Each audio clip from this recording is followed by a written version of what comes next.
Morgan, I just sent you an invite. All you have to do is accept that invite. I'm going to get geared up here so I can hear you.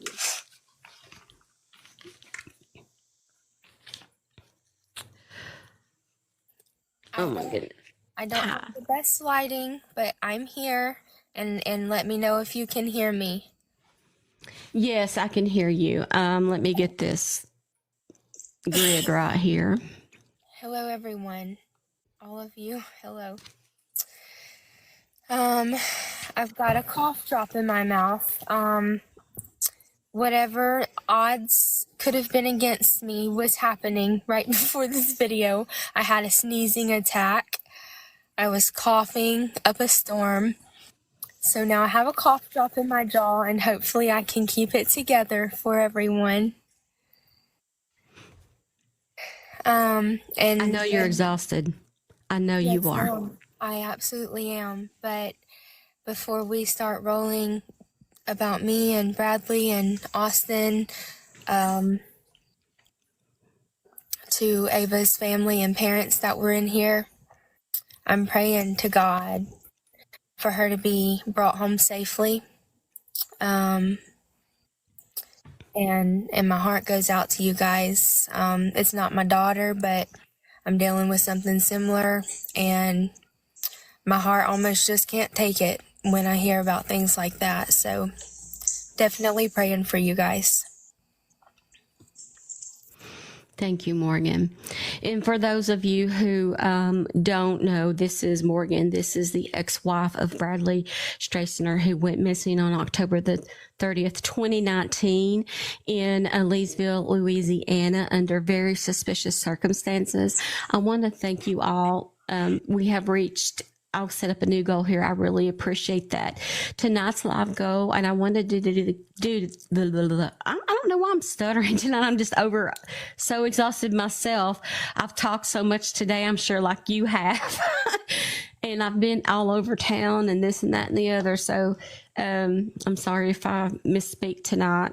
Tomorrow, we are going phoneless, both of us, to spend some time with our families and let our voices rest.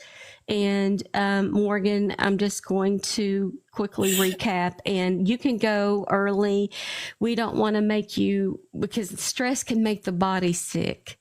It really can, and I don't want to do that to you. This is to help Bradley and to help you. So at any time that you don't feel well and you want to leave, just let me know, okay? I appreciate that, but I kept telling myself all day, if I could just make it through tonight. You know, I haven't meant this in a really long time, but tomorrow is Sunday, and it is my rest day. You and I discussed earlier about laundry. Laundry can wait. It's gonna wait. All that matters is that it's clean. If we have to dig it out of a pile, okay.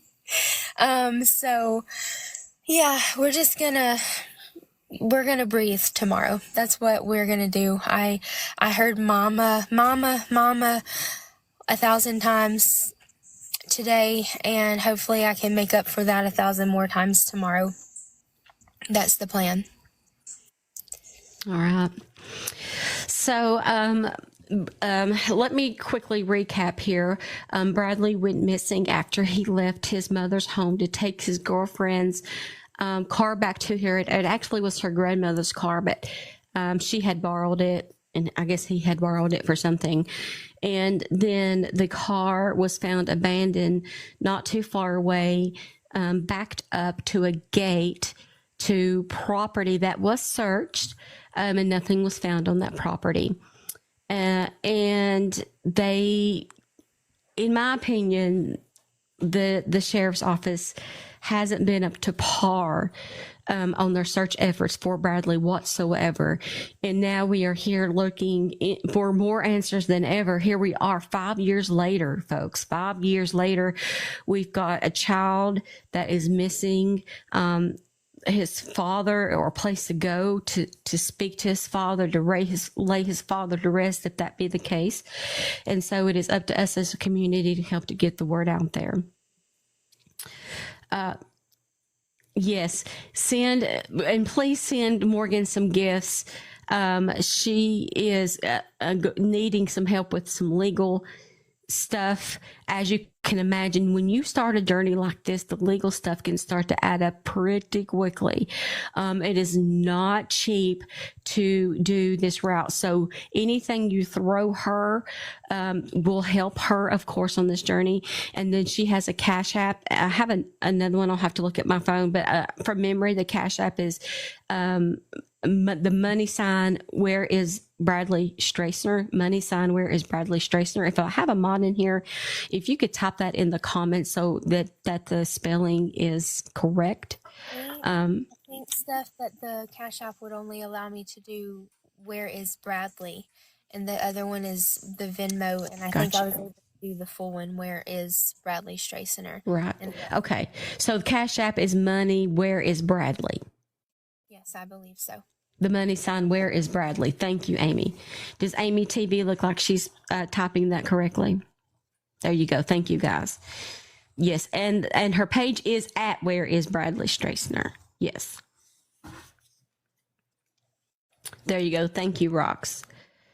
Well, the GoFundMe fees, in this case, we're trying to avoid that because there's so much of that can go back toward the legal fees and such.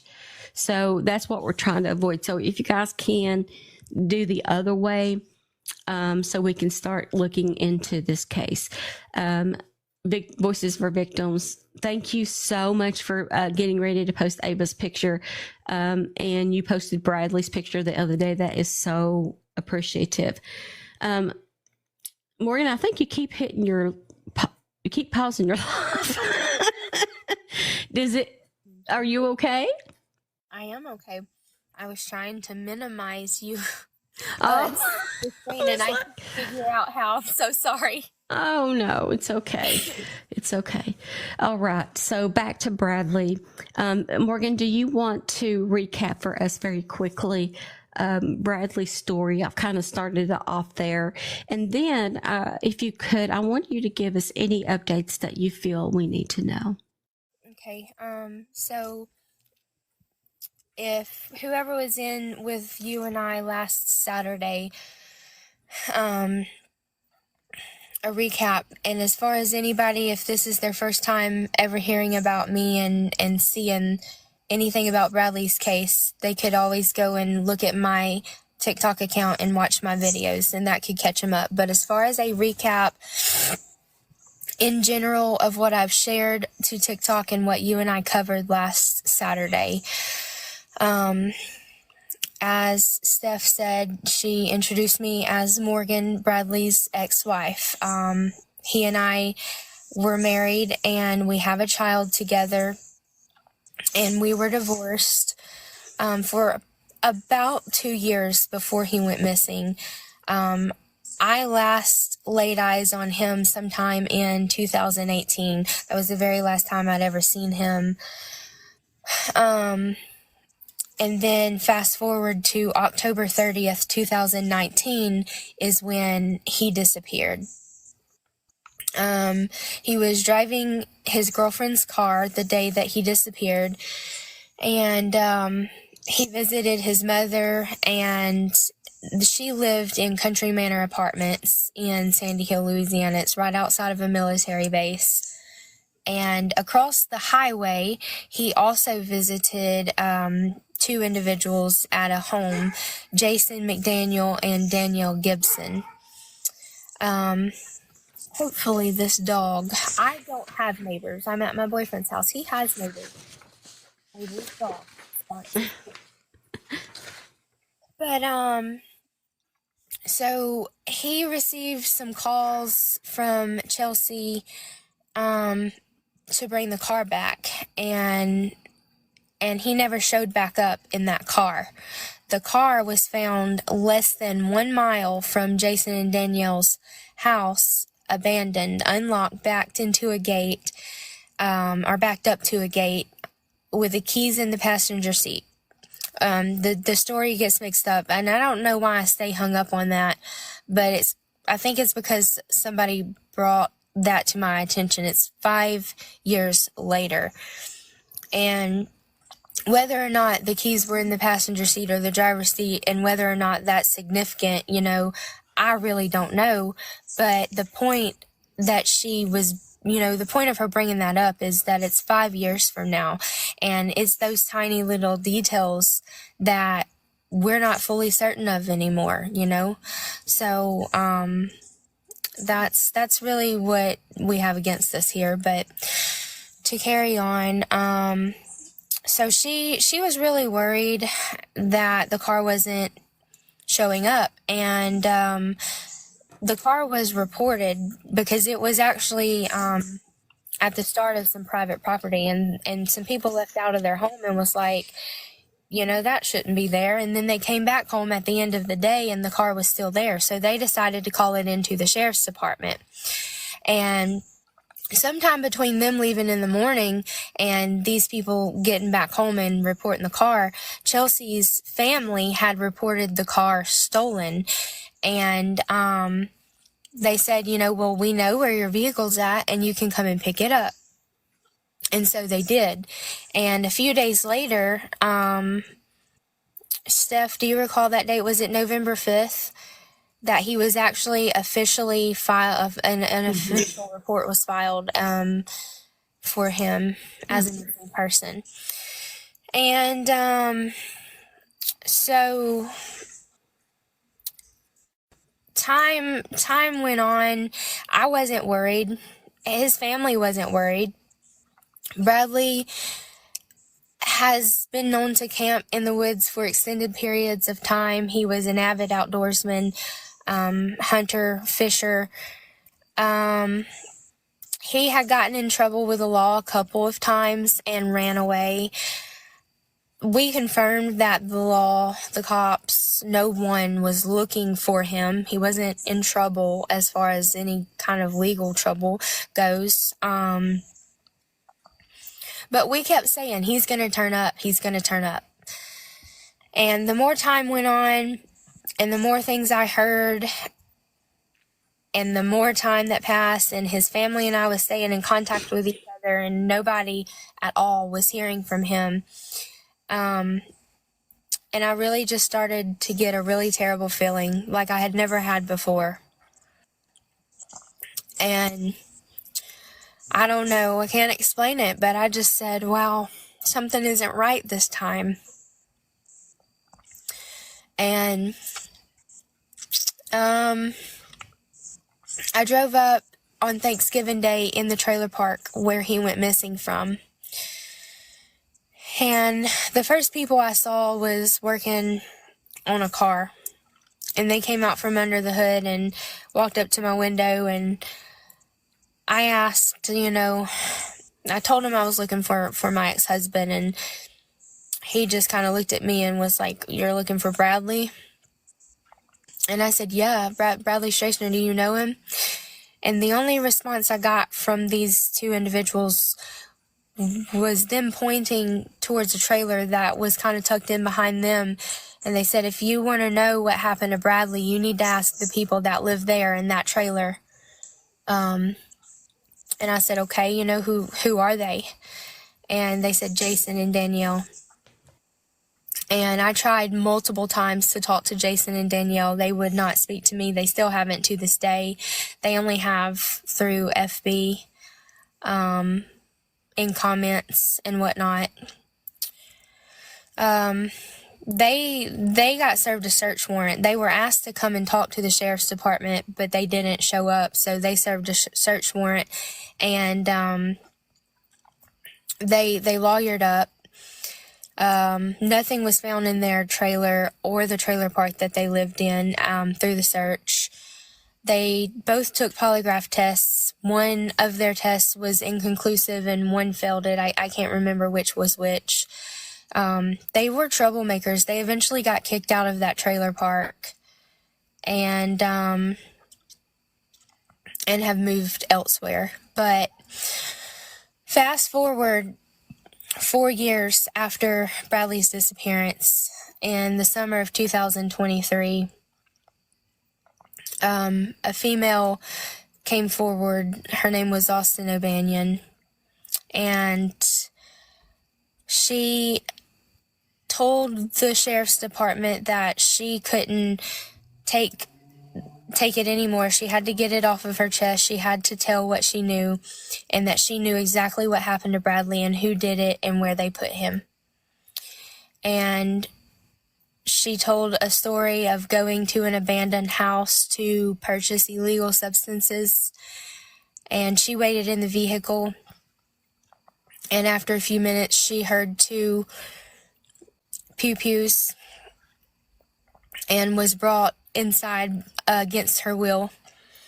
And she identified a body under a sheet. She explained that in her story and said that they threatened her life, and they forced her to come with them while they disposed of Bradley's body. They wrapped him in sheets and tarps and ropes and chains, and threw and put center blocks and weights on that, and threw him over a river bridge, the Sabine River Bridge that borders the Louisiana-Texas state line, and brought her back to the abandoned house and told her, if you ever tell what happened tonight, that we will unalive you and your entire family. And she told that story while she was in jail. And yes, Steph, that is the river bridge. It's very isolated out there. Tons of woods, very thick woods. It's a big, dangerous river. Mm-hmm. This cough drop was stuck in my jaw. After she told her eyewitness account, she was released from jail a few weeks later. And unfortunately,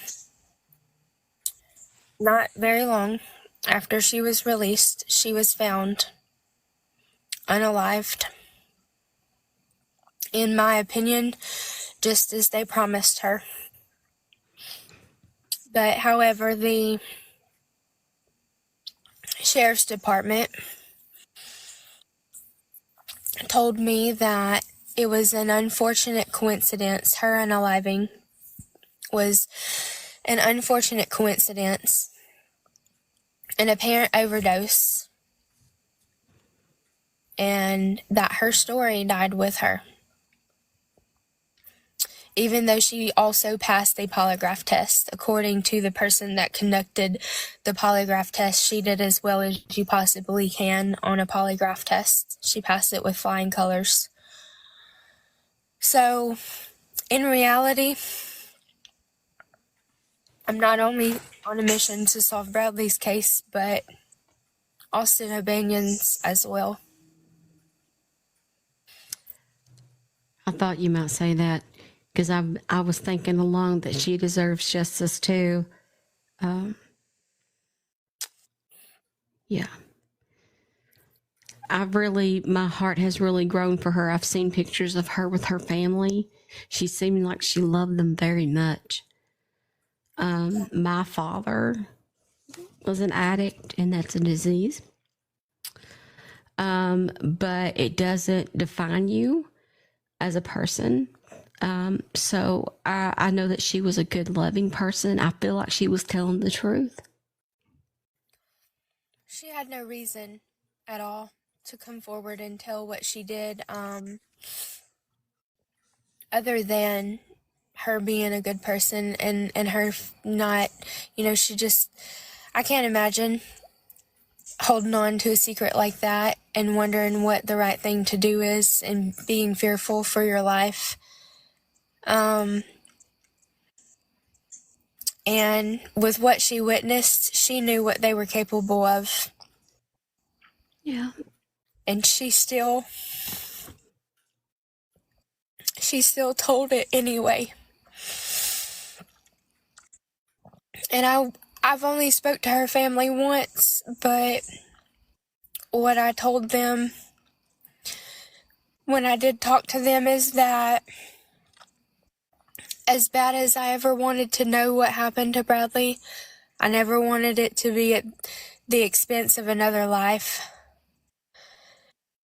and that I really almost just wish that she wouldn't have told, and maybe she would still be here. But also, I feel like the sheriff's department should have protected her, and they didn't. When Austin was released from jail, lately I have been learning, because I have been hearing from people who knew Austin, and Austin was reaching out to people who she had never asked money from, before. One couple told me that they saw Austin's message after she was already unalive, and how that's affected them for, ever since everything happened. They opened Messenger, and Austin was asking them for $200 and said she was in a lot of danger and she really needed to get out of town. And this couple said, she had never asked for money before, so we probably would have given it to her if we had seen it in time.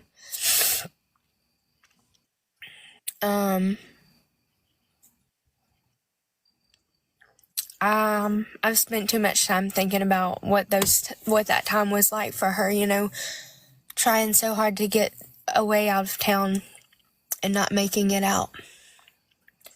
That's been pretty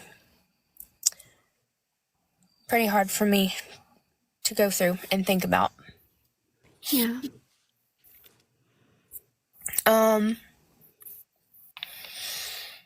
For a long time, for the entire 5 years, especially after last summer, or summer 2023, when the incident with Austin happened, everybody has been screaming, all of my local people, because all I ever had was FB, and that's how I was sharing this story. They were like, you gotta turn to TikTok, you gotta get on TikTok. And I had never been on TikTok a day in my life before, about 20-something days ago. I don't know how long ago 10/5 was, but October 5th was my very first ever video. And too bad What's in the Rug Girl, I'm pretty sure, is live right now too, and she's missing this, but she's the reason. I just happened to see something about that business, and I was like, she said she went from like 1,000 followers to a million, and I was like, okay, I should give this a try. And that What's in the Rug business was the reason I even decided to come and try this, and I'm so thankful that I did. And when I did, Steph, I found you, or you found me, or I don't know how that happened. Your people found me, and was like, screaming about Steph's case files, and here we are. This is a really big, important night for you, and you could have chosen anybody to be here, and you chose me, and I just wish that we could trade hearts for a little bit so that you could feel my gratitude for that. Aw, thank you so much. Excuse me. I'm glad that you wanted to do this tonight. I know it's been a very, very busy week for you. You've talked to a lot of people and you've went to a lot of places. Do you want to tell them one of the places you went and how that went for you? Yes. Yesterday I woke up, put my children on the bus, and I got ready. And I drove to Leesville, which is where the Vernon Parish, Sheriff's Department and the courthouse, all the stuff for the parish is there as far as the legal system goes. So I went to the district attorney's office. I waited a pretty good while in the lobby to see him, and thankfully he decided, he was able to see me. He made time for me, and I talked to them for a long time, and he listened really intently to everything that I had to say. I don't know how I feel. I'm a little indifferent about the visit and their response, and I'm hopeful. And I'm trying not to be negative, about it.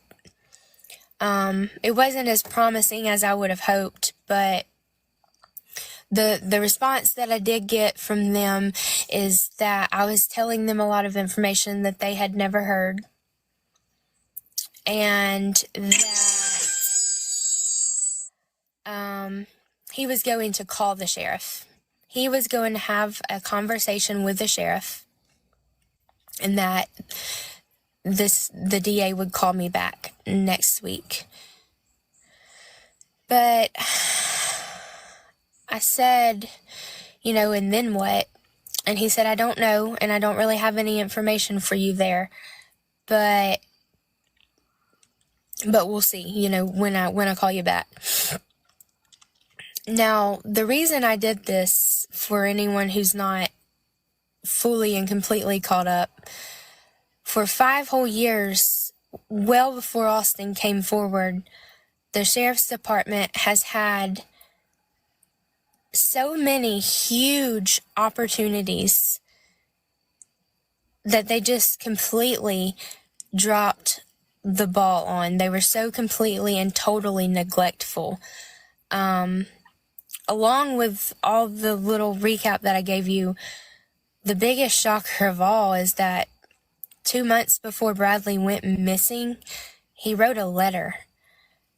And he ended the letter with, I write all of this because I am worried. The sheriff's department has refused to look into that letter. And I don't know any other appropriate and inclusive way to say what they told me without just coming out and saying it. They called the letter crackhead gibberish and said that it didn't make any sense whatsoever. They couldn't make heads or tails of it, and that they weren't bothering the people in that letter. And what they meant was they weren't bothering the business owners that Bradley wrote about. 2 business owners, 2 separate businesses, and they have never been questioned before. Bradley mentioned Jason in the letter, and he taped this letter under an air conditioning unit in a hotel room, and he went to his uncle and said, if anything ever happens to me, you need to look into it, and it might tell you what happened to me. So whatever was going on, Bradley was afraid for his safety and his life. He knew something bad was going on, and he wrote a letter, and that letter is being refused to be looked into. Along with them not looking into the letter, the very day that a missing persons report was filed, they should have went and got the car that was found abandoned that Bradley was driving, and they should have did forensics on it right then and there. Yes. They didn't. They waited, to the best of my knowledge, nearly an entire year to do forensics on that. How can the sheriff's office surpass these kind of questions? Why wouldn't they go right away? They knew where the car was, right? They knew who came pick up the car on November 5th when he was right at that time on November the 5th. Or, okay, let's give them a day or two. Let's say they're super busy. Within 48 hours, I should have been out there to look at the car, dust the car for prints. Okay.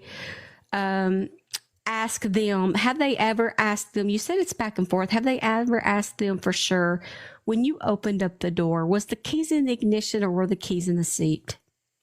The story has always been that they were in the seat, that it was unlocked and the keys were in the seat. And like I said, whether they were in the passenger seat or the driver's seat, I don't know. Hopefully that wasn't my car dying on me. I don't think it was. I just got to crank it up. Roll it up. I'm sorry for that interruption. But, and that's another thing, like that you said, it made me think of this. How can they tell me, like they have, that we are trying to solve the case, we are investigating? How can they tell me that when they're not doing, to me, the things that are common sense? Because like I've said, I'm not a cop, I'm not a detective, I'm not an investigator. I have no training in that, but I've got common sense. And if you've never even watched a crime show before in your life, I feel like a person would know that that's the thing to do, and that you look into all things, everything that could be nothing or everything that could be everything, or anything. And you chase those leads down. And then when Austin was unalived, and how can you tell me that her story died with her? That baffles me. That upsets me. That infuriates me. Because her story didn't die with her. I don't know if they hoped that it would, but you and me are right here in front of a lot of people talking about it. And whoever conducted the polygraph test, which thankfully was outside of the sheriff's department, it was somewhere in Alexandria. And thankfully she got the first thing that she did, according to a few different people, the first thing that she did was get out of jail and go straight to her father and tell him the same story. And the sheriff's department told me that there was not a scratch on her body. And her dad told me a much, much, much different story. They had told him that too, but he sent someone to identify her, and that wasn't the case. And it was a closed casket, and she should have been pretty healthy. She had just gotten out of jail. She had been in jail for a few weeks, and she should have been looking probably a little more healthy than usual, but yet there wasn't a scratch on her body, but they had to have a closed casket. That's what, what? Why would you have a closed casket, unless she was pretty beat up? I'll tell you that my husband lost both of his parents and our 5-year-old nephew in a horrific car accident in 2014. They were taking him to school. He was in kindergarten. They didn't make it. Horrific. We had to have a double funeral, closed casket, and then 2 days later we had to have a closed casket funeral for the 5-year-old baby. That's what comes to mind when you tell me something is closed casket. That's very suspicious to me, that if you die from an OD, you're not normally closed casket. Does anybody else in the comments find that suspicious? I wanted to ask you too, by the way, everyone, I want you guys to keep tapping. Please tap as you listen. We're at 53,000 likes. I know we can get to 100,000 likes. We have 374 souls in the room. If you would like to subscribe, this is the way that supports me, support you, support Morgan, supporting, it goes all the way around. But if you would like to subscribe, I'll pin this for you. There are a lot of benefits to the subscription: sub-only lives, moments of my private life that you only get to see, an instant 60% off code to use off my website, scfmerch.com, and you get entered into random giveaways that we have just like randomly in the middle of lives that are only open to subscribers only. Also, I'm on Discord. So if you join my subscription list, then you get access to my Discord, which is another feature. You can talk to me directly. We talk throughout the day and about different cases, and you can submit case ideas and so on and so forth. Tonight's live goal is 50 witchy kitties. I'm going to pin that in case you would like to throw that. Please give to Morgan. Everything you throw to her will be going toward the legal fees for investigating this case. Her Cash App is # where is Bradley. Thank you, J.S. Sparks, for becoming a subscriber. Thank you, guys. This is what it's about. It's about support, growing the platform so that you can reach all of these people at one time. I know the morning you talked about the road lady. I saw that morning. Well, the next morning when the police were coming over to her house, or they had just got there, and I went live. I had 10.4 thousand live. 10.4 thousand people watching me live. Watch a woman, watch a dog sit on a hole and on the ground. Okay. I mean, that's the power of platforms. Okay. So I know we can do this. Keep tapping. I know we can get this out there. Thank you so much, Pansy. I really appreciate you, sweet friend. Thank you, Lady in Red, for subscribing. I really appreciate you guys. You are amazing. Now, I wanted to ask you about something peculiar that you mentioned to me. You said that a search warrant was served to Jason and Danielle. But then a later search was canceled by the mayor, Rick Allen, because there was speculation that there could be evidence on his property. But for some reason, the sheriff advised him to cancel that search. Was that search then canceled? And do you know why in the world they would ask for the search to be canceled? There was a search organized, and so that search was organized by some of Bradley's family members, and so just to explain why a search would have been done on the mayor's property. In Sandy Hill, the mayor of Leesville owns some land in Sandy Hill, which is the town where Bradley went missing from. Mm-hmm. He has a business. It's a trucking business, and he sells cars and ATVs and stuff like that, and does repairs. I don't know what else exactly, but he's got this business. And then I believe there's also like a dirt bike track or something back there. There's a dirt pit and some ponds. And so on one side of Sandy Hill would be Country Manor Apartments, where his mother and a whole bunch of individuals that are involved in the story and people that were associated with Bradley and his mother lived at, all in this Country Manor apartment complex bunched up. Well, on the back side of that, through the woods, is a little trail, and you can walk through there and across the mayor's property and get to some other locations easily. And I think that is frequently done. So I don't know exactly why that they wanted to search that area, but I know some people that were saying some stuff, just I hate to talk about rumors, but that's why. And it wouldn't have hurt to search the property. But the story that I have heard from multiple people, and some of Bradley's family members, who I feel like would know what they were talking about because they're the ones who organized the search anyway, and heard from the mayor as to why he was canceling it. Yeah.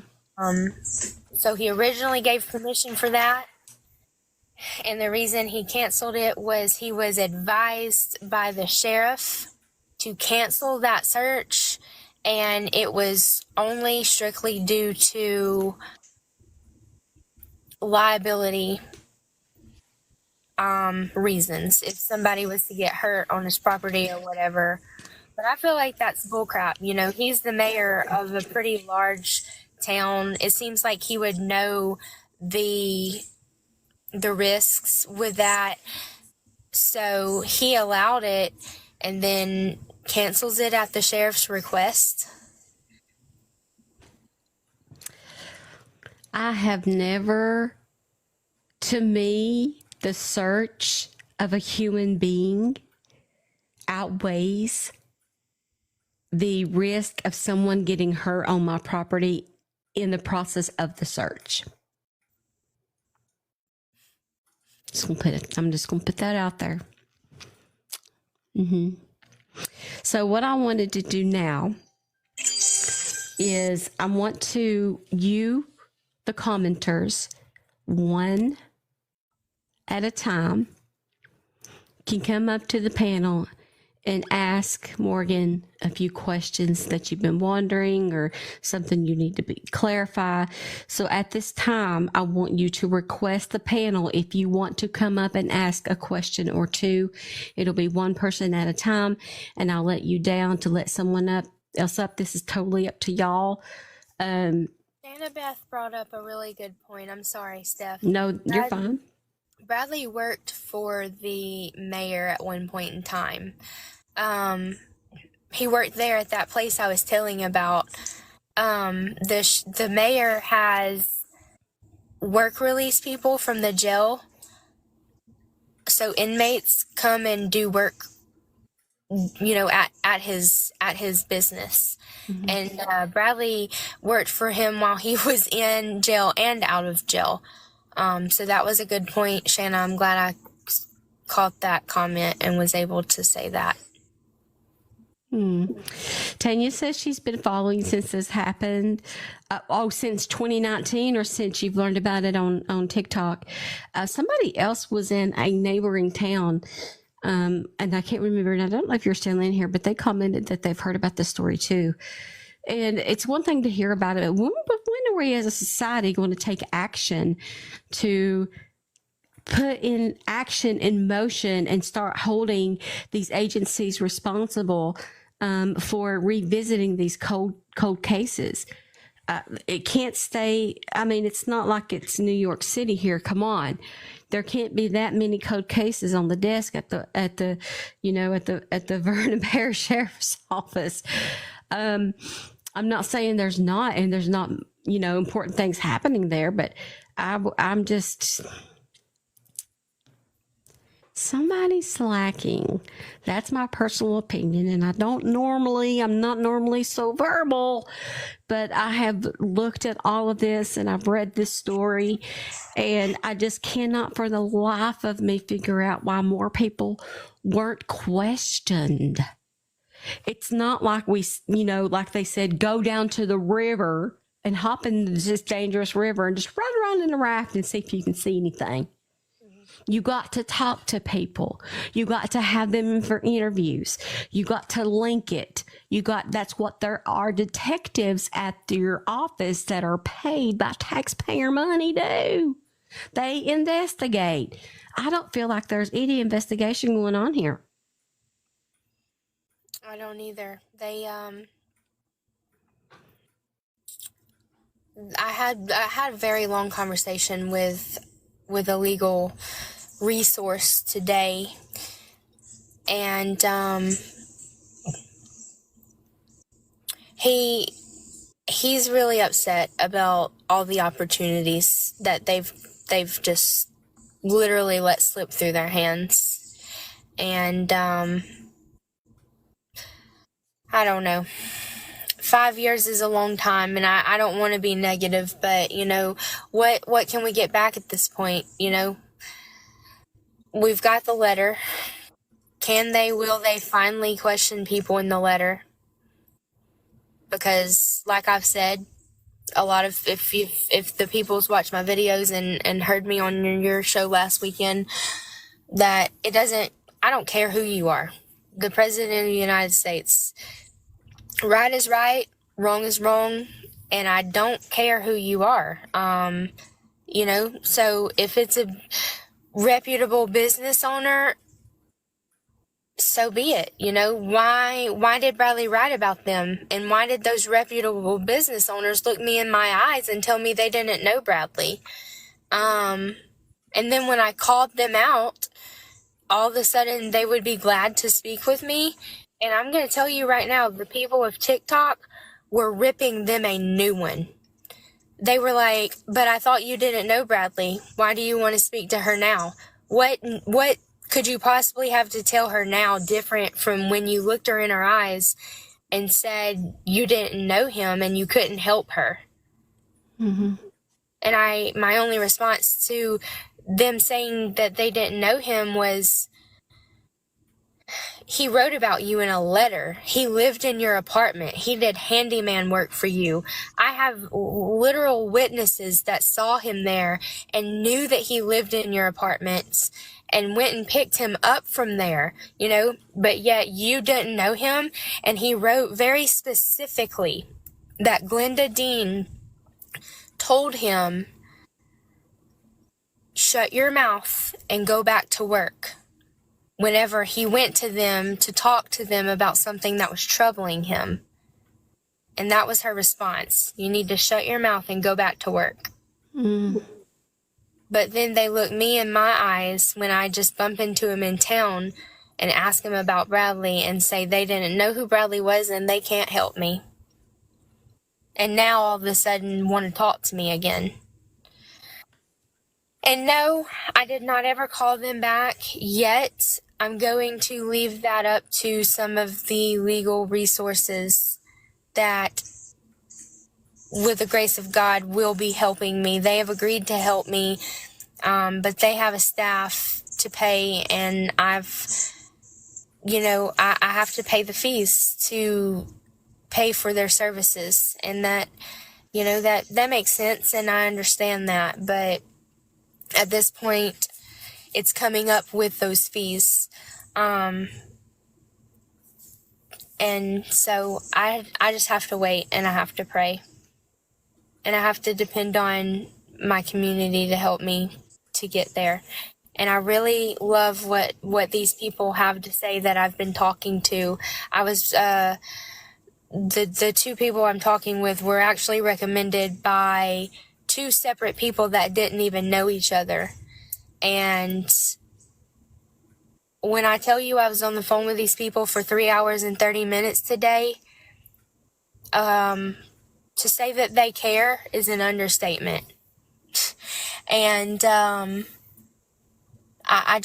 it sounds so promising. And he didn't tell me, I think we can solve this. I think we can get this solved, and I think that we can find justice. He said, I can do it. I know that we can. And he told me about all kinds of he called it gray areas in the law, and loopholes that I didn't know about.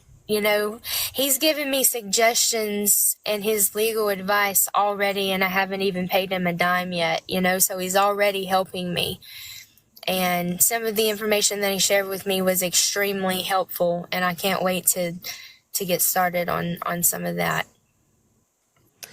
We have a question from Amanda_RN_3. Has anyone seen the autopsy report about AO? This would be, we're talking about Austin. I'm curious if it actually states overdose was the cause.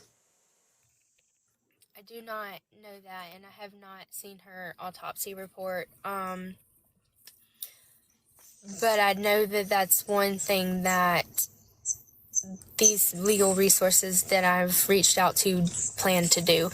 And then I don't know if someone else that's been helping me has tried to obtain that information yet or not, and how that went. I don't know, but I'm interested. I have the same question. Beck, I did see your question. Can I get it on the FOIA? I would think so. I would hope so. I'm going to look into seeing if we can get a copy of that, or, a copy of the death certificate, which anybody can get to look at cause of death. Morgan brings up a very peculiar question. Was there a fire around that time? The answer is yes. And let's talk about this for just a second.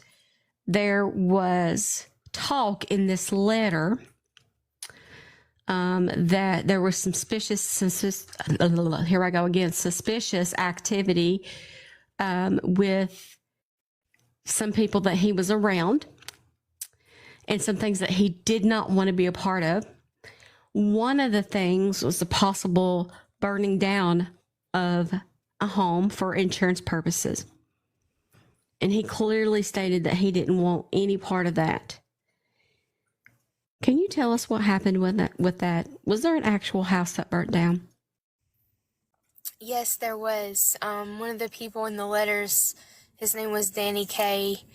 And apparently either Danny or someone associated in their little circle was planning to burn Danny K's house down for insurance money.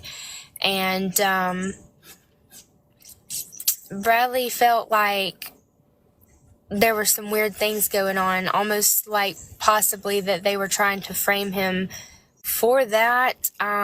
If they were, I guess, to get caught is the way that I understood it. If they were to get caught, they would make sure that the evidence would have pointed towards Bradley. But the house did burn. The house did burn down, and I think some people were arrested for that, and I don't really recall who or what went on with it, but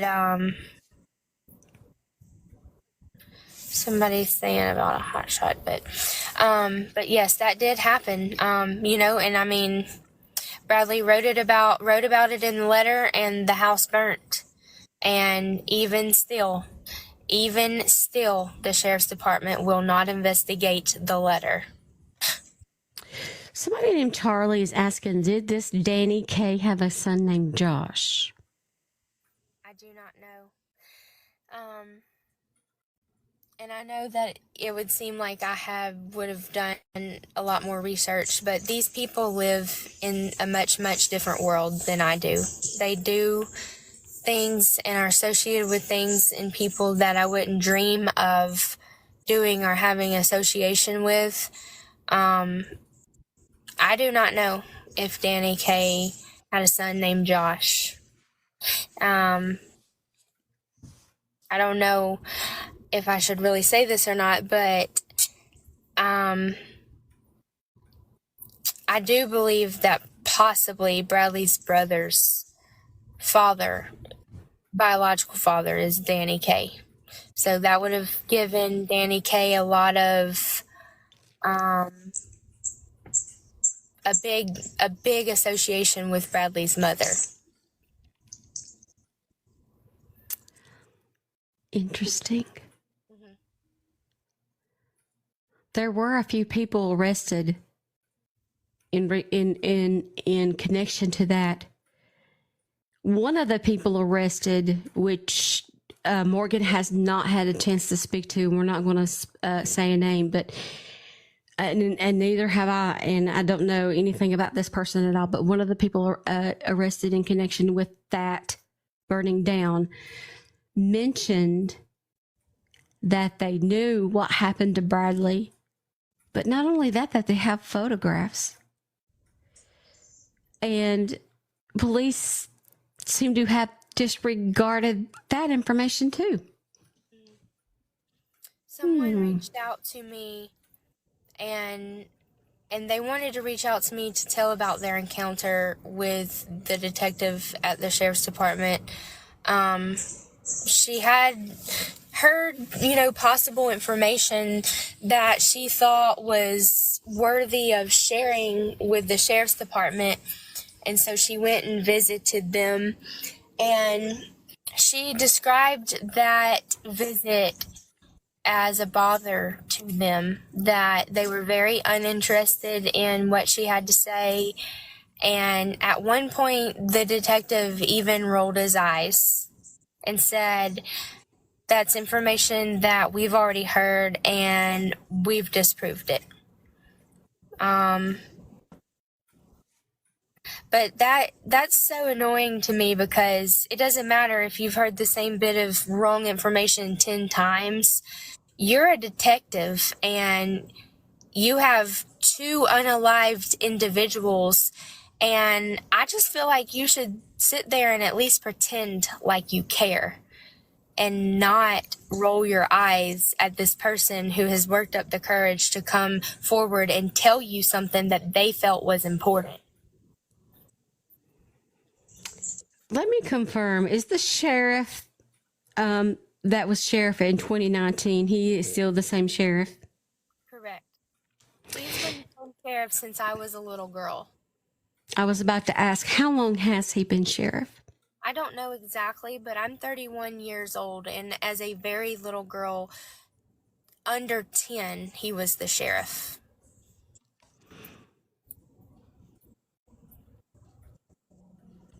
I think it's 30 years too long, if you ask me. I just want to say the word out of my mouth, but I'm not going to. I'm trying to figure out how to nicely say this. The sheriff's an electoral position, is it not? Yeah. Yes, and that's what we keep voting in. Okay, thank you for that. If you live in this parish, in this area, please take note. Oh, he just got reelected? Well, great. Unfortunately. Great. Oh, my goodness. Maybe he'll resign early. Maybe I'll wear him out.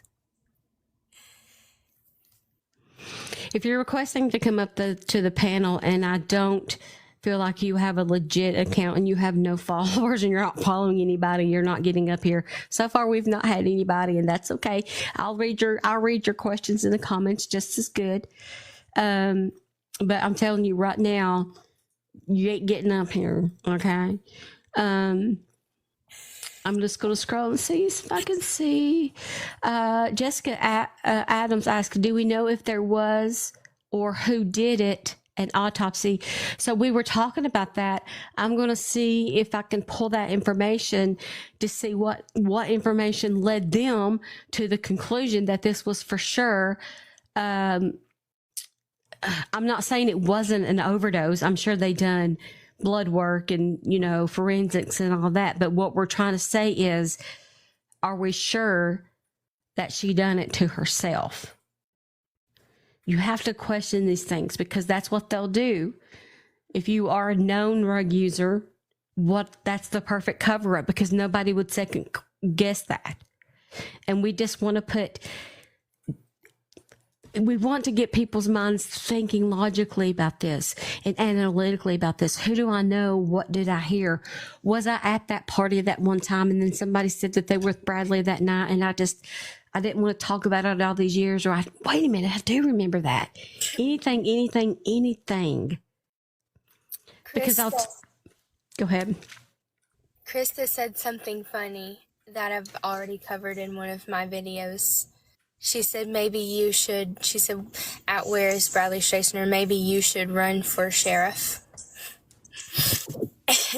There you go. No, but I did have, I had a dream. This lady commented on one of my videos, maybe you should run for sheriff. So it prompted me to share my dream. I had a dream that, in the dream, it was the setting years from now, and I had been elected sheriff.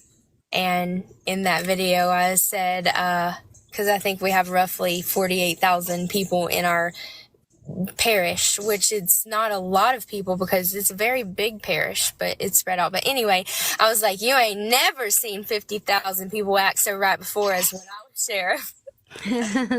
Well, that's right.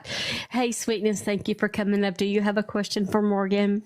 I do, Morgan. I know you've probably seen where I keep tagging you everywhere all over here. I appreciate that. I have seen those tags and all the people and podcasters and true crime people and just people with a lot of following. I've seen all of that and I appreciate it so very much. Can you think of anybody in particular that you would like for me to start tagging? Because I do not mind. Do we know if the Sheriff's Department has a TikTok account? They don't, but wouldn't that be something? I don't believe that they do. I know all kinds of people from the sheriff's office has TikTok accounts because one of my friends told me that someone from the sheriff's department is watching every one of the videos that she reposts. So I know that they've seen everything. I know that. Oh, wow. That's crazy. Yeah. Didn't they magically contact you a few days after you made your first video, Morgan? I'd have to look back at the messages, and I can't figure out how to minimize us and safely do it without pausing me. But yes, I believe so. I think on day 4, which is, I don't think I'll ever get over what has happened on TikTok, y'all. I don't think I will. Like, I haven't yet. 20-something days later, I'm never going to get over it. I was warned, but I couldn't grasp it. But I really think that it was day 4 whenever I went viral, and apparently 10,000 followers is the viral number. And I didn't know anything about any of that. It was around that time that they reached out to me, a detective, the detective that belongs to the wife that was running around talking bad about me and my family. It was him that reached out to me on Facebook, FB Messenger, and asked me to call him. And I did the following day. And if they were going to talk to me about something different, they changed their mind. I gave them too much time, and they changed their mind. But they asked me for Pawpaw Sam's number, and Pawpaw Sam is Bradley's father, and I call him Pawpaw Sam because he's my son's pawpaw. And I love him to death. He's a wonderful man. And so they told me that the only reason when I called them, the only reason they were trying to get in touch with me was to get Pawpaw Sam's number. And but they had found the number before they could get in touch with me. So I called Pawpaw Sam immediately after I got off the phone with them. And he had not heard from them at that point.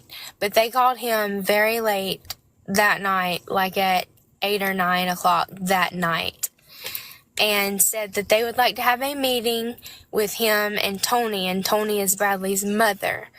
And Tony and Sam have been divorced for years, forever, for a really long time. And that's not 2 people you want in the same room together. And Pawpaw Sam told them that, you know, and that tickles me to death that he did this, and I love that man so much. He said, well, I ain't, and you'd have to know him, but he said, I ain't sitting in the same room as Tony, and I ain't coming up there without Morgan. So I know at the end of the day it'd be their say-so whether they have me in there or not, but just the fact that he would say that, I love it. Oh my goodness. I don't know what that was. I think it was my AirPod. It was dying. Oh, sorry. it sounded like a teapot. I'm like, are we about to have some tea? So Morgan, then my next question for you is, are you okay with me sharing your story on my page? It would just be like a brief summary, but then directing everybody to your page to come watch the whole story. I am 1,000% okay with that, and I thank you so much for that. What I tell people that ask me that question is, as long as everything stays factual, and when it comes to the allegedlys, we stick to, you know, putting that out there. No false information or rumors or anything like that. As long as it stays, you know, very factual. But yes, Lord, please, I need everybody doing that. I need everyone doing that.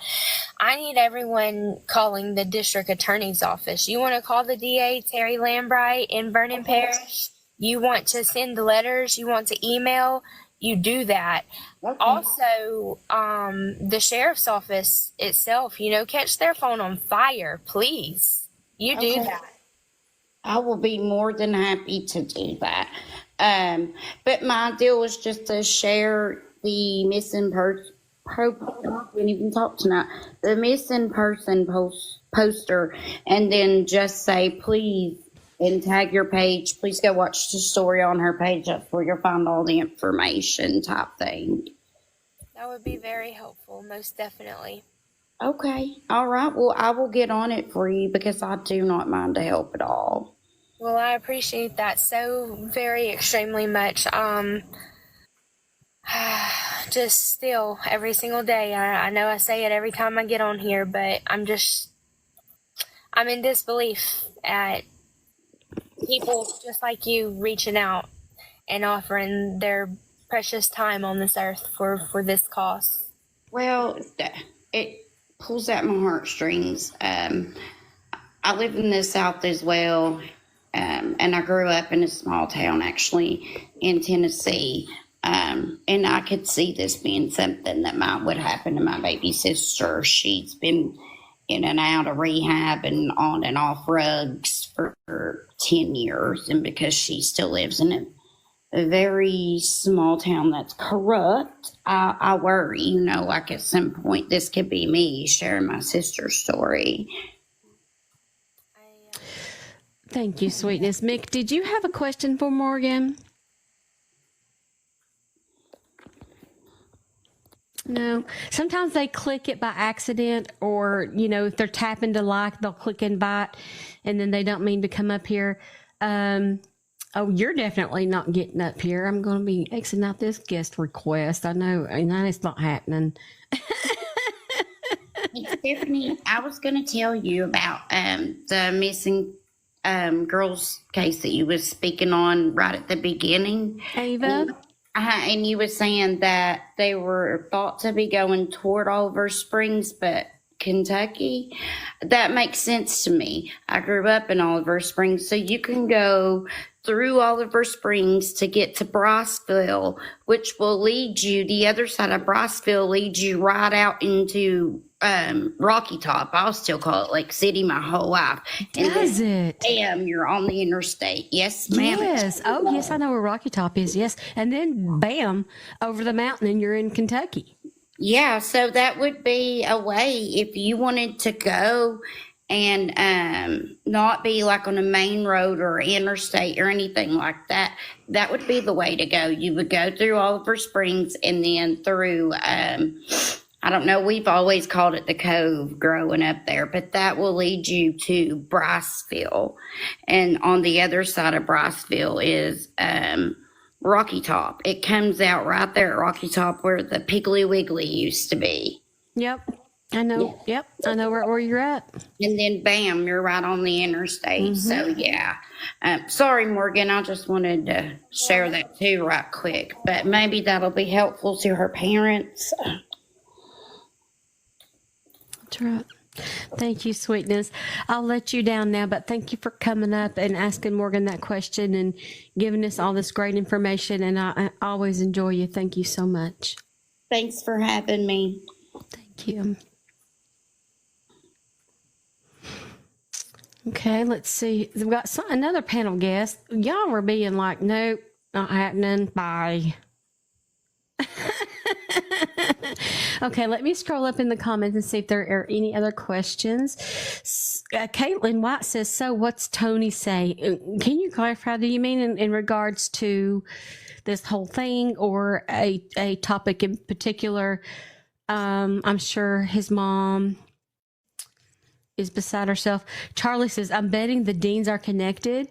Well, we don't know that. Everybody is innocent and proven guilty in a court of law. Everything's allegedly and supposedly, and these are just theories. Just throwing it out there.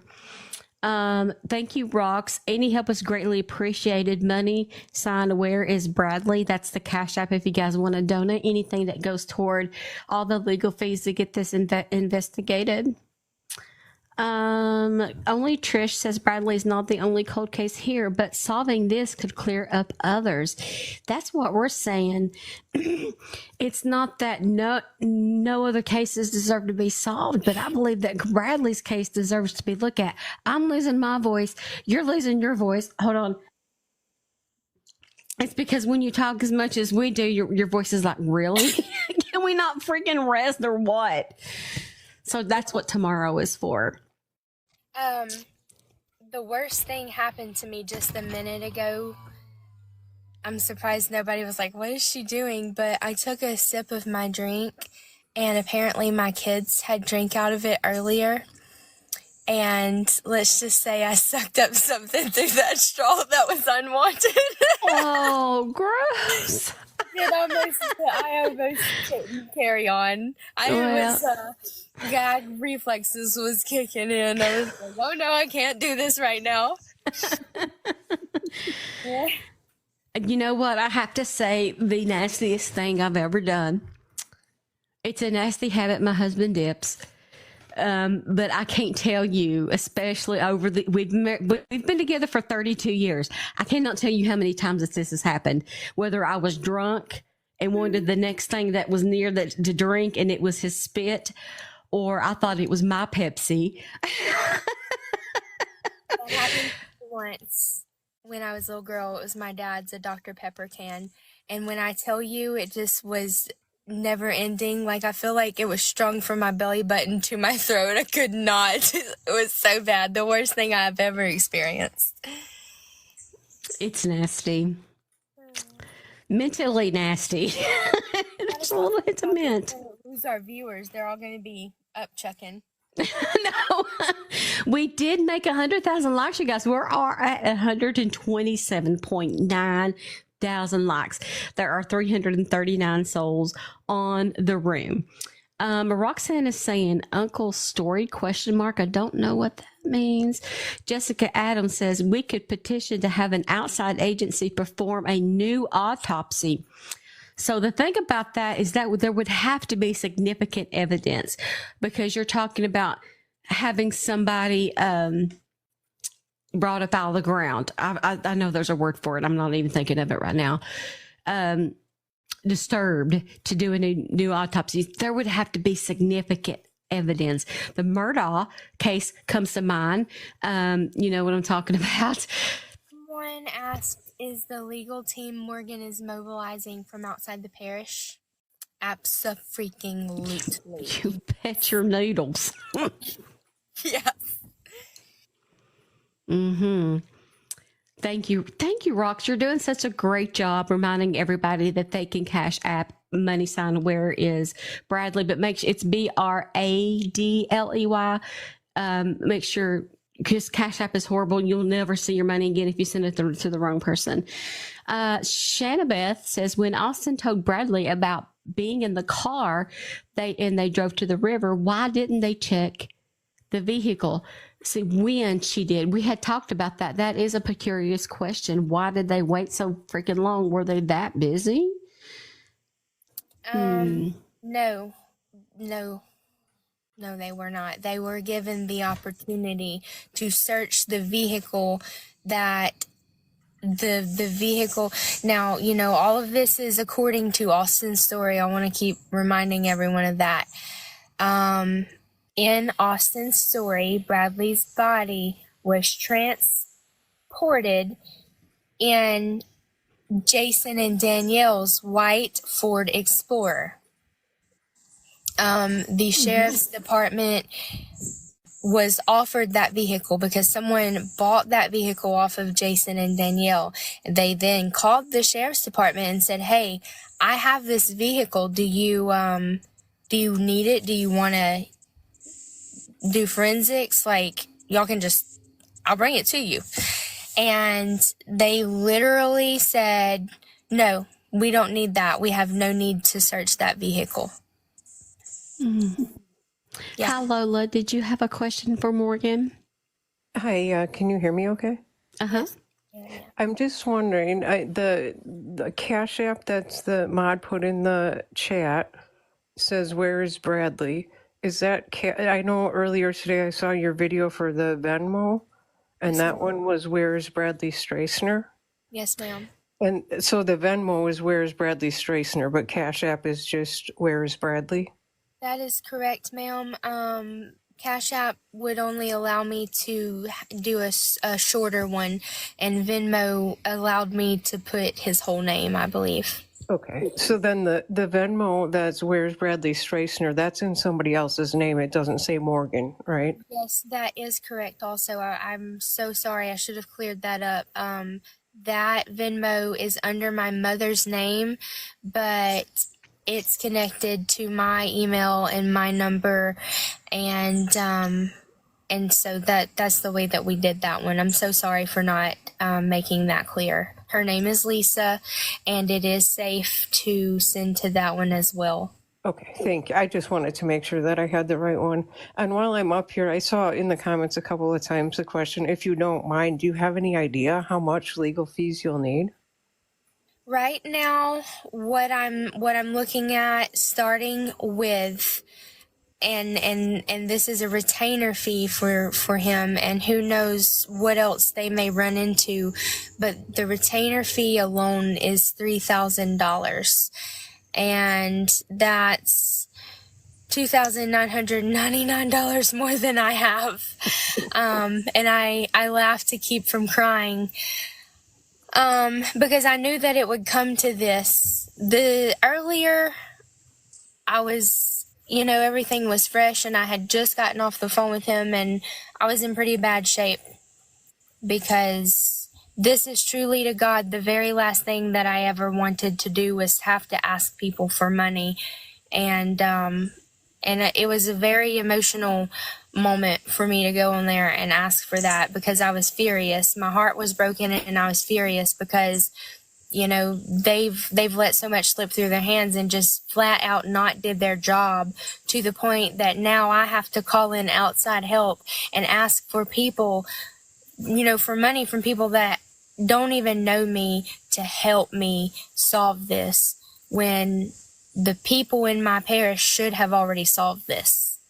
And that is so upsetting to me. Yeah, I understand that completely. And I could tell that it was hard for you to even think about asking for it, but you should put them in your link tree as well. So Yes, put a link right to your Cash App and Venmo, or at least list them in there, and don't be afraid to ask for it. If people want to help, then they can. Yes, ma'am. I had a lady in one of my comments in one of my earlier videos. She just said, I know that you're a single mom, and I know that times are really tough, so can you make an Amazon wish list? And, also that I know it's getting close to Christmas, and make an Amazon wish list, and I can help you out like that. And I just don't know even what to say or where to start. And I told her, I said, every day that goes by, it's looking more and more like I'm going to have to ask for financial help to pay for legal resources. And so please just wait until that time comes. And I thank you so much, but, I can't accept something like that from you. And what I explained to her, is that my boys, I got 2 boys, and I know I haven't ever showed them to you guys, but they're healthy and they don't miss a meal, and we don't have a lot of extra money, and we just pay bills and we eat, and I put gas in my car to go back to work and do it all over again. But they are so loved, and they are taken care of, and they may not have everything that they want, but they have everything that they absolutely need. And we've got a good family. So I just couldn't stand the thought of somebody, doing something like that, because there's a lot more people that need a lot more help in ways like that than I do.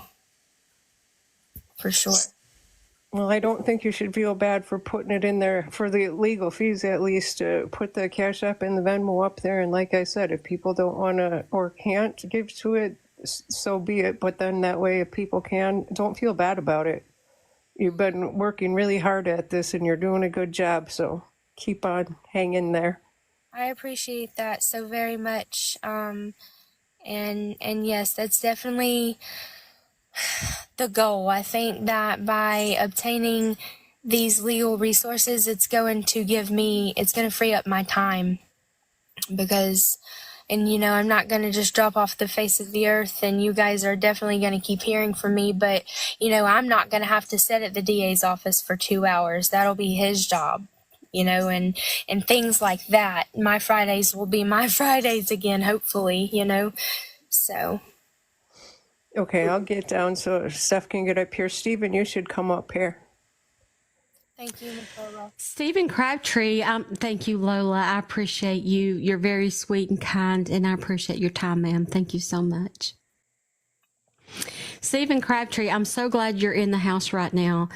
Do you have a moment to come up to the panel, Stephen? I need your expertise on something very important regarding a missing person. If you have a moment, if you don't, I completely understand. We'll see if he joins there. I just have a few questions regarding. There you are. Thank you so much for coming up here, Stephen. Stephen, I would like for you to meet Morgan, the ex-wife of Bradley Stracener, at Where is Bradley Stracener? And I don't know if you've been following the story, but he's been missing since 2019, and we are trying to help her find him. How are you, sir? I'm pretty good. Sitting here with my wife, and I just happened to open my TikTok and then seen this, and I was like, oh, and then I was listening, and so I chimed in, obviously. So I'm truly sorry. I mean, and I wish that so many cases and so many things happen a lot of times, and you will feel like there's all this help at first and feel like everybody's doing what they can. Then somewhere along the lines, you look at 6 months go by, a year, and then it just keeps going, and it's like you're forgotten about. So I can only imagine that feeling. But I hope you know, like you got somebody. I speak highly of Steph. Think the world of her. Like she's a good advocate to help get this out there. And like I said, I'm truly sorry. So any way I can help, I definitely will. I appreciate that, Stephen. I've heard a lot of good things about you from some of my followers and from Steph. She's mentioned you to me a couple of times, so I'm glad that you and I are getting a chance to talk. Absolutely. My question is, Bradley Stracener went missing on October 30th, 2019 in an area of Leesville, Louisiana. And there was a story from a young lady named Austin in a jail that she knows what happened to Bradley. Austin has since passed away, so we can't speak with her. But she claims that on that night, they went to a home where a drug deal was going down, where Bradley went inside, and he supposedly, this is according to Austin, and he was unalived, but he was taken to an area, a river, and he was thrown in, according to Austin. And this river goes along the Texas and Louisiana border, and and I don't even know, Morgan can tell you the bridge name and a little bit about the river, but the river is an unkind river. Okay. It's very swiftly.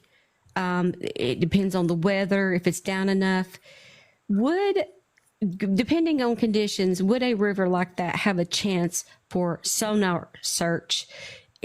From 5 years ago, would a body still would be there, or do you think it would be swifted out by the current? So I can tell you that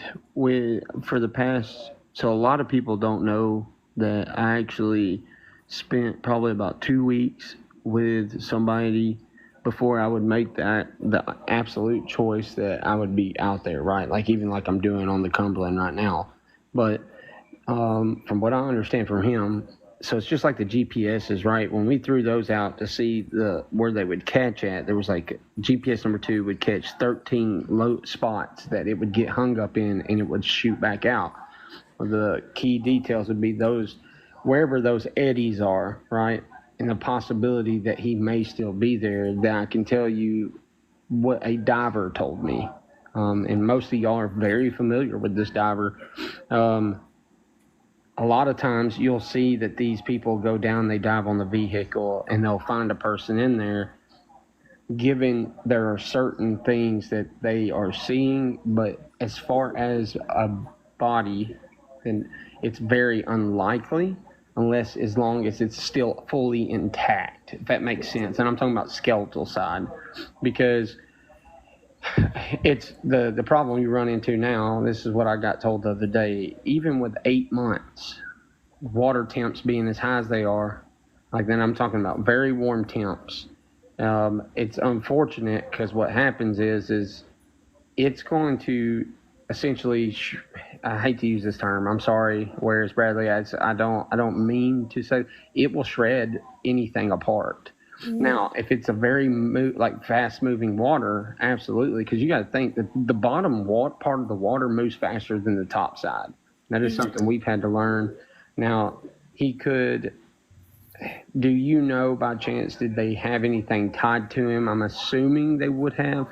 Yeah, according to Austin, the story that she told, they wrapped him in sheets and a tarp and tied ropes and chains around him, and at the bridge they attached like cinder blocks and weights to those ropes and chains when they.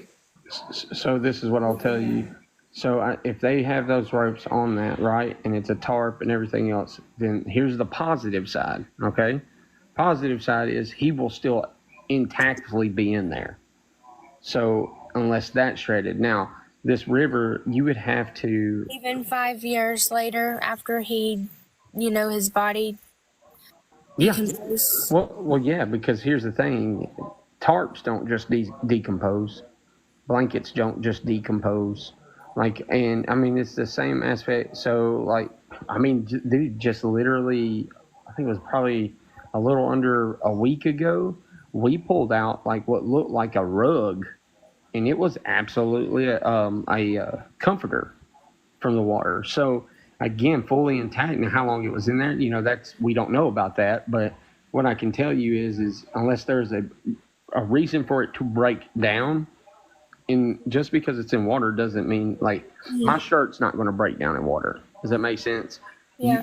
You ever went to the beach or anything like that? You can say, I mean, if it's tucked in there. So what I'm getting at is if they wrapped him like that and then put chains around him or whatever, then he's still inside of that. The big ordeal would be finding that. And if you're saying that's what they put him in, or quote, going off what Austin was saying, then there's a very likelihood that you could still find the evidence of that, if that makes sense. So the biggest thing would be looking specifically for the tarp sheets, everything, and exactly it's going to preserve essentially the body in it. Now the bad part is decomp, things like that do happen, but the thing is he would still be in there almost in a mummified type state. So it's the thing you got to remember. What doesn't help is elements, right? Fish, animals, stuff like that. Well, they're not going to get to him through that unless it's gator infested water, and I don't see a gator or anything like that trying to chomp on a tarp and all that stuff, So again, it's a very, very hard thing. EquiSearch would be a very Tim, have you talked to Tim from that area? I actually have, Stephen, and I'm so glad that you said his name, because I watched the documentaries and the shows and everything about his daughter, and I looked him up on the website and FB, and I spoke to that man multiple times on the phone. He himself, when you call the number, he himself answers. And he told me he reckons he'll do that until the day that he dies. That's what he told me. And one of the last conversations that I had with him, he said that he was going to be in touch with Detective Vance from the Sheriff's Department. Absolutely. And they were supposed to have a meeting. And I never know what came of any of that. So I don't know. Well, Tim, if you know Tim works so Tim has to, in his capacity, work with law enforcement. Mm-hmm. And so unless law enforcement gives him that green light, he won't, I think it's more of a respect thing. And also in case he does something that would impede something or something like that. But I bet you, it might be a little bit more difficult for Tim on this case. Why? Because of 5 years. The time of the length on it. Have they ruled it a cold case at all or anything? They did, Stephen, within a year, or maybe even a less than a year, a little less than a year after his disappearance. I was sitting with Detective David Vance, and he flat out told me, it's a cold case. We have no leads. So I will, if you message me on TikTok, I will get you in contact with somebody else that's down there in the Louisiana area and through the Texas area. A good friend of mine, Danielle, her daughter would come up missing, or she would run away, but she got abducted by her estranged.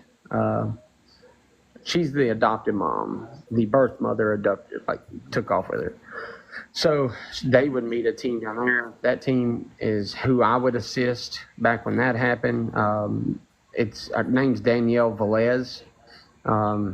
The good part I can say is these people I know for a fact would help you.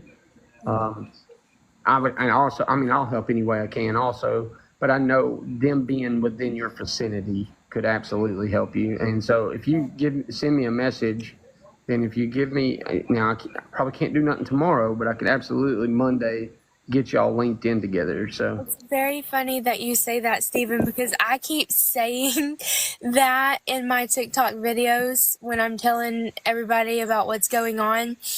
And I say that, I keep having to tell myself that. I'm telling it in the video like I'm telling the people, but I'm really telling myself that. I keep saying, I know nothing's going to happen tomorrow. But in the back of my mind, I'm thinking, I need it to happen tomorrow. yeah, I could understand that. I get that fully, though. But I want you to also know that what you told me about, if they securely wrapped him in sheets and tarps and ropes and chains like Austin said in her story, and that you think that he very well could still be, preserved as well, preserved as a 5-year-old, remains could be in that condition. It's just, if it was extremely hopeful and promising to hear that from you, because I have been saying a lot lately that I understand that we probably will not find him or any remains. We have to wait. In July 23, a skull and a spine was found on the Texas side of Sabine River.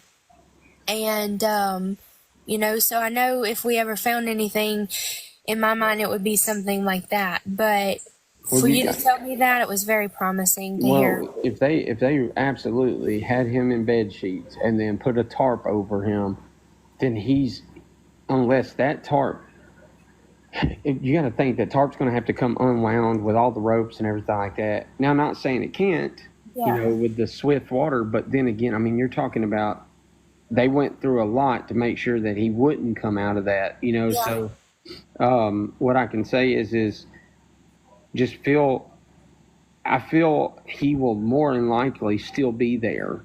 That's just it. Because again, I need to know, I'll look up how fast this water, so there's ways you can actually learn about that river, just like there's the Cumberland. I know from, dude, I can tell you what that water moves like 20 feet down, 5 feet. I know every little thing about the Cumberland.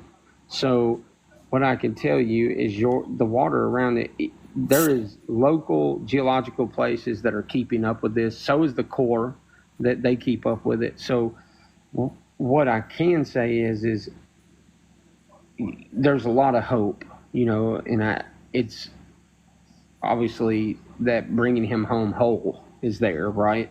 But what I do want you to know is if that is the case, and do you know how deep this river is by chance? It's the Sabine River. Did I say that right, Morgan? Sabine River.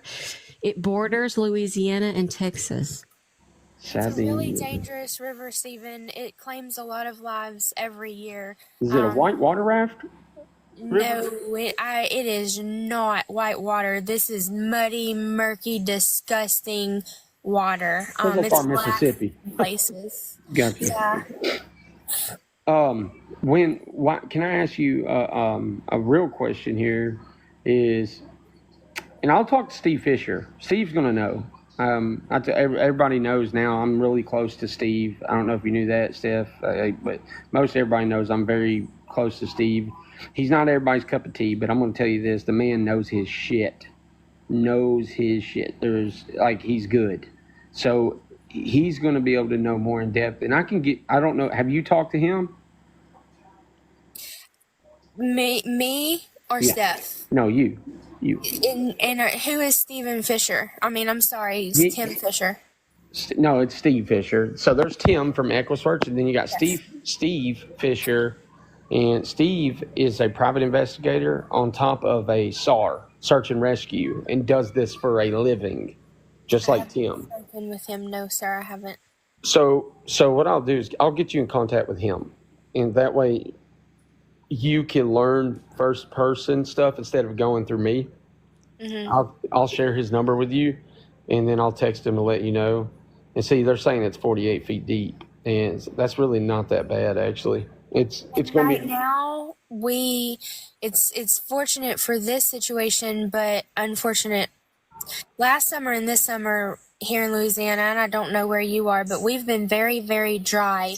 We haven't had a lot of rain these past 2 summers. So right now the river could be really, really low. I haven't drove out to the river in a long time. I saw a comment actually of somebody that said they drove by there today and that the water's really low. Yeah, okay. Well, ours is 16 foot low right now itself.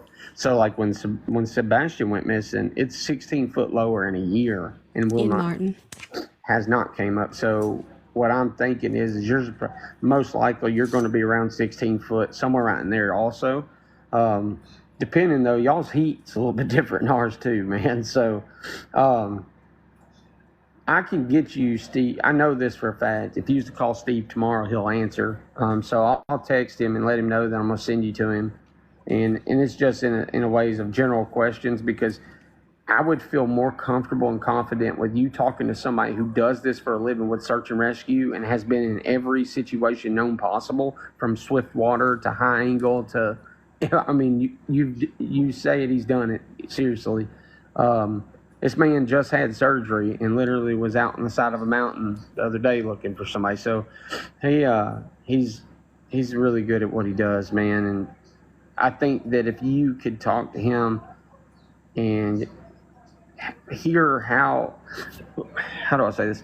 You will be able to learn from him more than you would me by me relaying information, as it is if you just talk to him. My biggest thing is what makes you feel. Is there a reason why you trust what Austin was saying? And I'm not being mean. Is there something there that you know that most people don't? I don't know how much you've heard about the case, but Austin came forward 4 years after Bradley disappeared.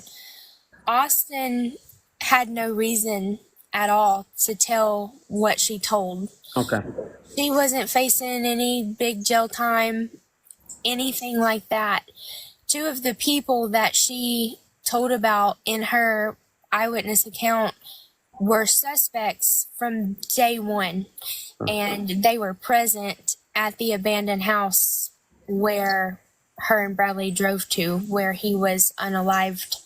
Wow. And she also passed the polygraph test, and according to the person who conducted the polygraph test, she did as well as a person can do on a polygraph test, passed it with flying colors. Oh, wow.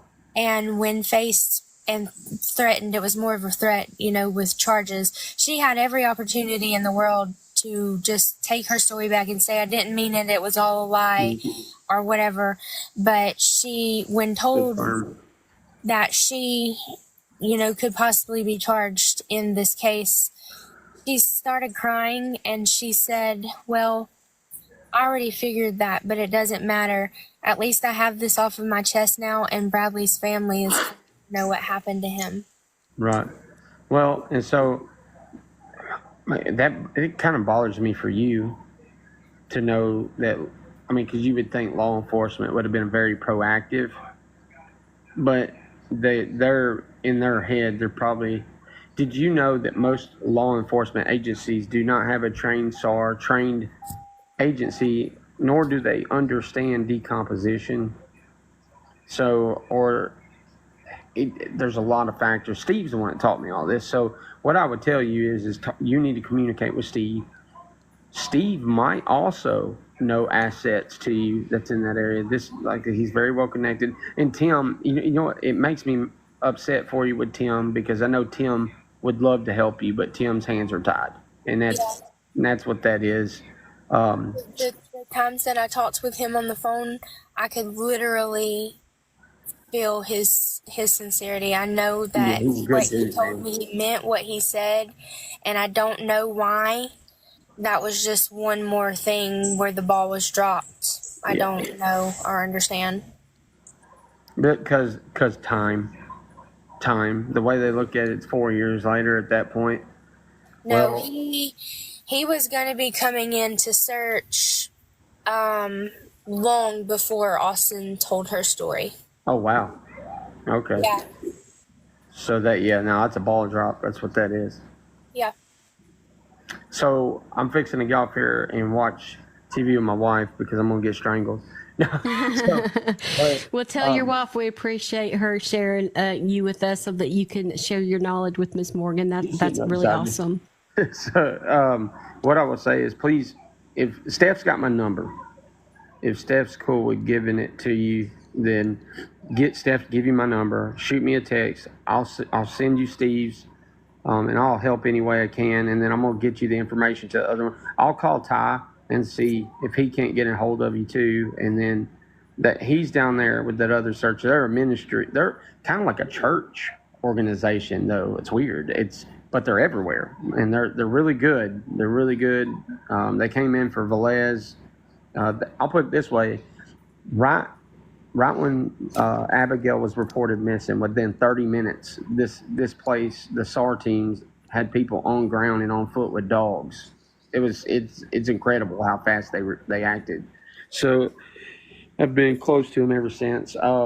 But yeah, like I said, I wish I could stay and talk a little bit longer. I'm truly sorry for what you're going for, but keep fighting. I mean, I know that the end game is just to bring him home, and then hopefully, I've got to ask, how did Austin pass? I'm going to assume an OD, possibly.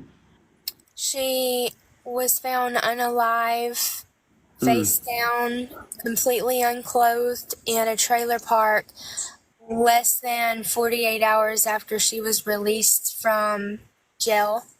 And I was told by the sheriff's department that her unaliving was an unfortunate coincidence, and it was an apparent overdose, and her story died with her. No, somebody knows something. Somebody's too close to that sheriff's department. That's what that is. Somebody is it small town politics? Very small town. See, I read what I read. I'll keep that for me and your conversation. But that's what I heard to an extent. But I didn't realize. Somebody said it was an OD. It was. I'm sure that it was. But in my opinion, dang sure was an OD. But she did not do that to herself. That's all I was fixing to say. Well, you want me to tell you another crazy thing? There's a girl named Ashley Fuller. Are y'all aware of her? I've heard of that name. She was found in a house, unalived, and supposedly same way. And yet, it doesn't add up. Same people that were around. There was another female. That was in Louisiana. Mm-hmm. And wait, you're Ashley Fuller. You might be thinking about a different one. I'm talking about Tennessee. Okay, no. Look up Tennessee Ashley Fuller. You'll see what I'm talking. It's wild, man. But there's no way, if you known this girl, there's no way. There's just, and at the end, here's the thing, she wasn't known to be an IV user, and unequivocally, they found a needle in her arm. So, never had done it before that, though. Doesn't make sense. Steph, sorry, I didn't mean to say that. I just realized what I'm saying. No, you're fine. Don't need to get Listen, bananas. they let us get away with a little bit more in the after hours, especially on weekends, so you're totally fine.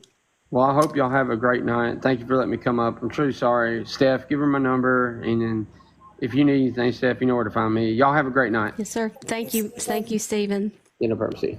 Bye. Right? Oh my God. You never know who will come by, Miss Morgan, and who might be in the right place at the right time. You know, I just got the goosies. You never know. Excuse me. What might lead you to the next answer? All little answers will always lead you to bigger ones. This might be a start. This is huge to me, you know. Jen's got chill. You got the chilies? Yeah, I do too. I mean, you can see the little goosies all over. I don't know why I'm so scratched up. I got such dry skin. Don't look at that. But anyway, yeah, Stephen is really great at what he does. He's a really great guy. And he knows people that you need to know right now. We have come up on midnight. We are still 340 something souls strong. That's amazing. That's how much support you guys are giving Morgan. I can see you, Piper. I'm sure Morgan can too. Allison's got the goosies. Early on, and I'm so happy to see you. So we're gonna let you guys go. Morgan, thank you so much for everything. And My second win, Steph. there you go. There you go. But take tomorrow to rest. Turn off the phone. And just make sure that you take this personal time for you, because as long as you're healthy, we're good. You got to take care of your health. You got the babies and everything. Just take a mental break, and it's okay to take a mental break. It's okay to do that and get yourself back together and get going again. And we're all here for you. He is red. Thank you, guys. Everybody's saying, Morgan, don't give up. Do you see how much love is in this room right now? Look, Yeah. look, y'all show her right now. Let's say, I don't know, I'm just making up orange. Just throw her some orange hearts. I want you to light up the comments with orange hearts on how much this story means to you and how much that this family deserves closure and answers. And I want you to see the power of these complete strangers down here, and that we got you, and that we support you, and that we are going to be here for you. And you're welcome to come up on this panel anytime. Anytime we got updates through the week. I'm live daily, every day, Monday through Friday, from 10:30 a.m. Eastern Standard Time until noon. I'm live, so you can hop right in on your lunch break and say, "Hi, I'm doing okay," or whatever you want to do. Me casa su casa.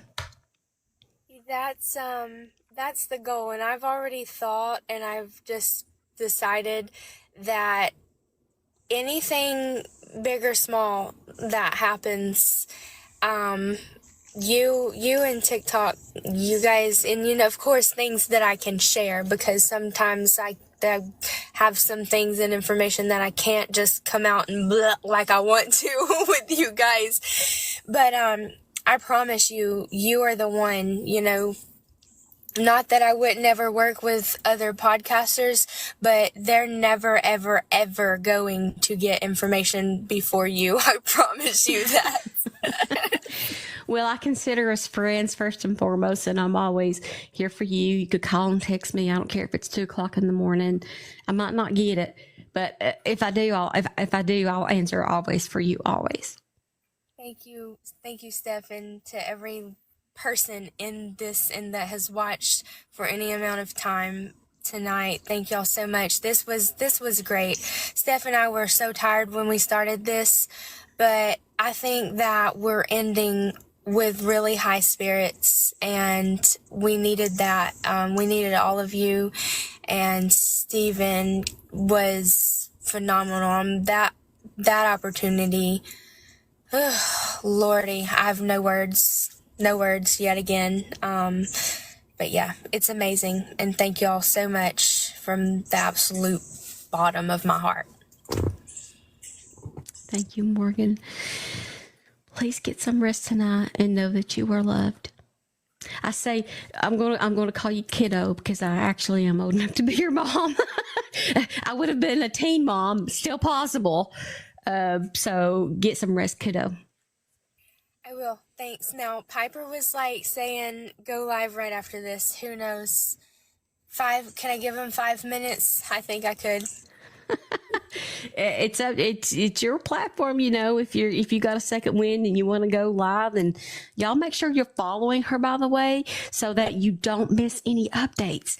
That's what you want to do, is you want to make sure you're following, because between us, we're going to keep you updated here. Beck's like, I'm going to see you over there. Well, I will too. It usually takes me about an hour after I get off live at midnight to calm down and, you know, take a mental break. And I usually go on lives and say, hey, you know, talk to my friends and stuff. So you'll see me around TikTok at all hours of the night. So I probably will be in there too if you decide to go in. Yeah, I think I can jump on for just a few minutes before I go in and shower and kiss my sleeping babies and get in bed. Beck says, I love when Steph gets off her live. We see her the next one. I know. You can't get rid of me. What are you saying? But it's so true. I call them TikTok hangovers, where I'm on TikTok to 2 a.m. and then I got to be on live again at 10 a.m. I don't care. I love it. I love talking to y'all. This is an absolute joy for me. I can't even believe people are coming in here to talk to me and listen to me. Yeah, I can't even believe it. I can believe it. You're somebody people want to talk to. I can totally believe it.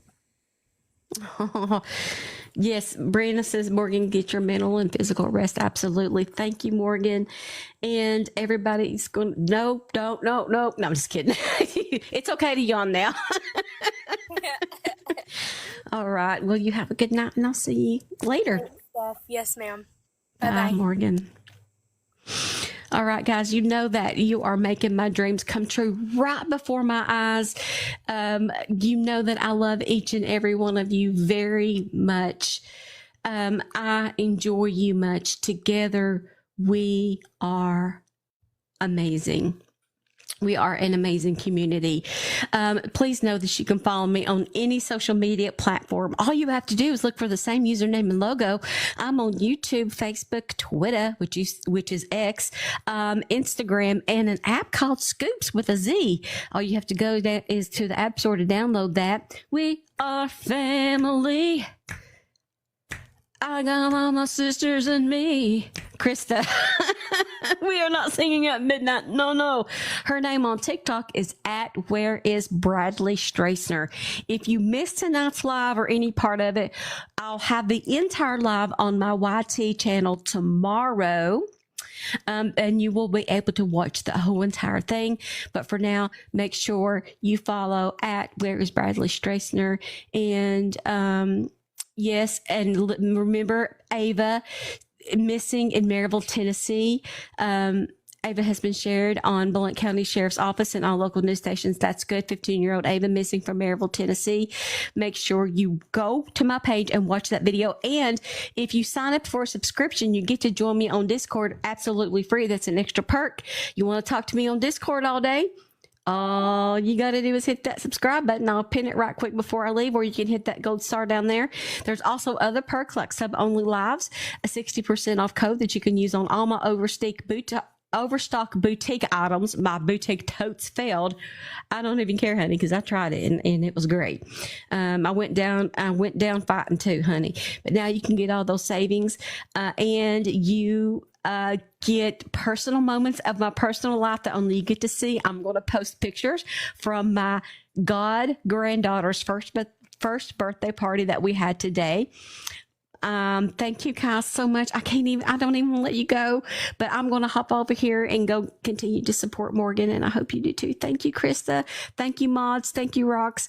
Can I post the flyer, oh yes, let me do that. Let me show you guys. And we've been talking about it all night, and we got so into talking, I didn't even think about showing a picture of him. Here is my, now, if you guys want to follow me, I do have a podcast. You can find my podcast anywhere major podcasts are heard. Apple Podcasts. Well, you can download Podbean and follow my podcast there. But I do have the audio from the first interview, and I will have the audio from the second interview as a podcast wherever major podcasts are heard. All you have to do is look for Steph Case Files. It's the Truth Be Told, a true crime podcast presented by Steph's Case Files.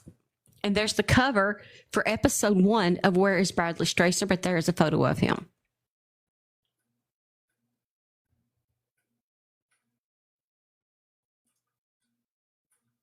Okay. I also have a video with more pictures of him on my book on my page. Oh, flyer for Ava. We're talking about so many different stories, honey. Who are we talking about? Yeah, let me pull up Ava. Sorry about that. I did not see this one coming today. I'm actually in complete shock that this child has missing and nobody has issued an Amber Alert. Nobody has issued an Amber Alert. And she literally texted and said she was afraid for her life. She said, I'm afraid for my life. No Amber Alert. Change the laws. I love you guys. I'll see you Monday morning at 10:30 a.m. Eastern Standard Time. Good night.